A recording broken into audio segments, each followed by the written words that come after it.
Assalamualaikum warahmatullahi wabarakatuh. Sahabat operator, salam sehat buat kita semua.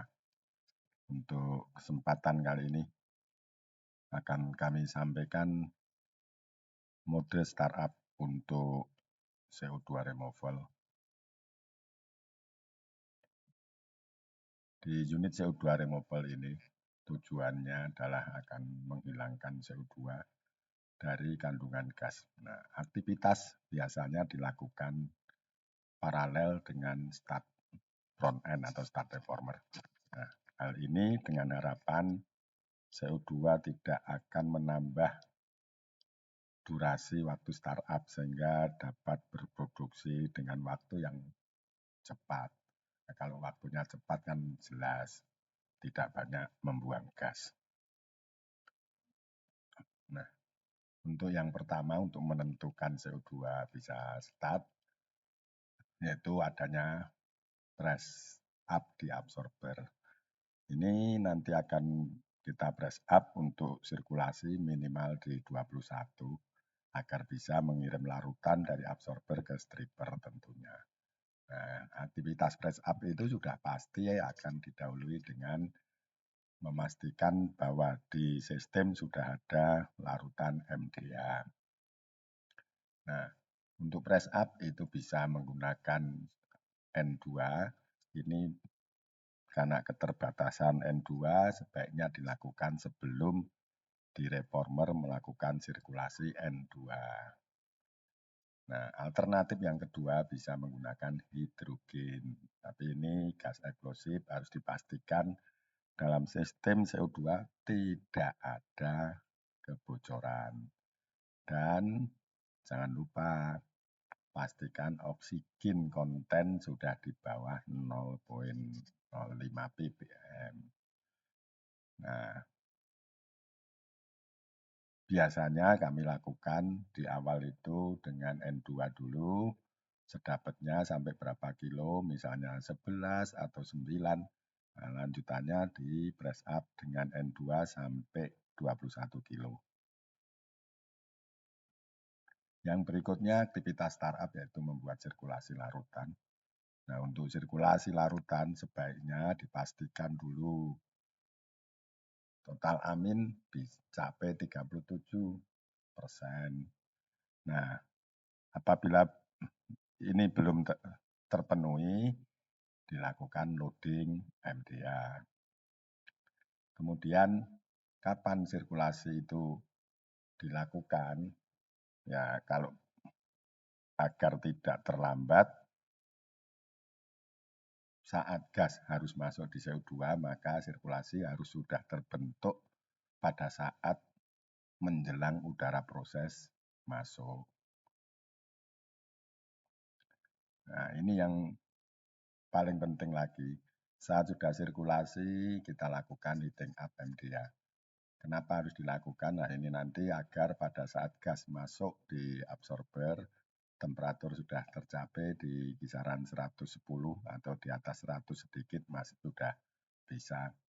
Nah, karena MDA itu SG-nya itu mendekati air, maka kenapa kok harus dibuat 100? Di kondisi tersebut,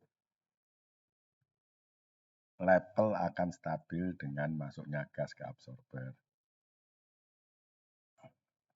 Nah, apa saja yang digunakan? Itu bisa menggunakan LS.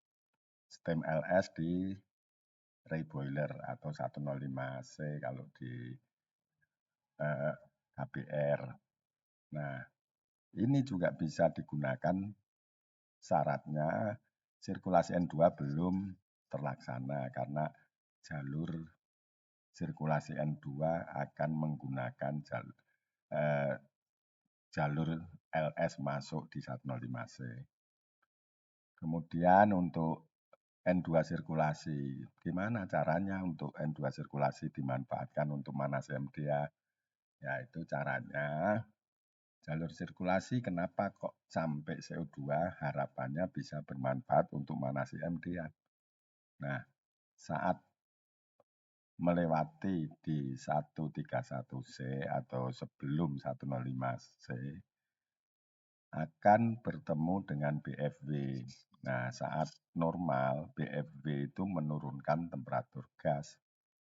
Tapi kalau di awal sirkulasi, BFW yang sudah mencapai sekitar 145 hingga 150 itu bisa digunakan untuk memanasi N2 sirkulasi. Ya lumayan lah bisa manasi lebih awal, mungkin nyampe di 70. Nah, nanti lanjutannya pakai. Nah, ini stem proses. Saat stem proses masuk di reformer, itu normalnya dipenting di inlet HTS atau di outlet HTS. Nah, ini bisa juga diarahkan ke area CO2 untuk memanasi MDA selama stem proses masuk sehingga nanti MDA bisa lebih awal panasnya terpenuhi. Nah, yang paling perlu diperhatikan di sini ada saya buat gambar apa ini ya. Ya, yang penting bisa dipahami aja. Saat kita manasi, itu yang kita monitor di daerah bottom sini. Temperatur TI ini. Sedangkan sumber panas itu di sini. Arah aliran dari atas menuju bawah. Kemudian apabila panas itu belum ada penguapan, ini akan turun lagi ke bawah.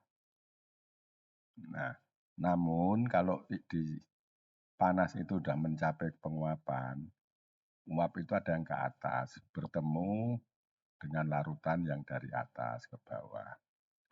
Sehingga larutan yang awalnya dari atas itu masih belum panas, sudah panas, jadi dapat double pemanas dari sumber gas yang di venting di sini, tapi ketambahan panas yang dari atas ini, sehinggalah di sini yang potensi terjadi kenaikan yang berlebih temperaturnya. Nah, agar bisa naik target 110, dia bisa datar, perhatikan temperatur di sini. Inilah sumber monitor panas yang kita berikan di sistem sini. Nah, saat awal, perhatikan temperatur di sini dengan di sini. Selisih delta T-nya atau selisih temperaturnya jauh, enggak masalah. Dengan catatan, kalau target 110, temperatur di sini pun ya jangan jauh-jauh dari 110. Nah, dengan cara metode ini, kenaikan temperatur tidak akan terjadi naik turun. Kenapa naik turun? Karena di sini ada bed yang PDI-nya bisa naik turun juga. Nah, dengan monitor temperatur yang gas di sini dan di sini, itulah heating up MDA akan berjalan dengan lancar dan tidak naik turun. Nah, ini yang perlu diperhatikan di situ. Misalnya temperatur sini kurang, ya tinggal tambahi venting di sini. Gasnya bertambah, temperatur naik, di sini pasti akan naik. Kalau di sini kasih 110, temperatur di sini tidak akan lebih 110.